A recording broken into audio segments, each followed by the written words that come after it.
guys, good morning. Ngayon po ang luto ko ay nilagang baka. Nilagang baka po. Ang nilagang baka po ay may saging, bagyo beans, cabbage, saka pitsay. Ayan. Paluto na po ang ating nilagang baka. Malambot po siya kasi pinag-pressure cooker ko siya.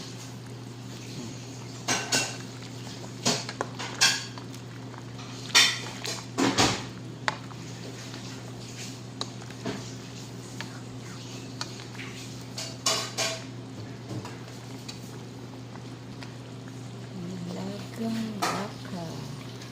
Patayin na po natin ang apoy.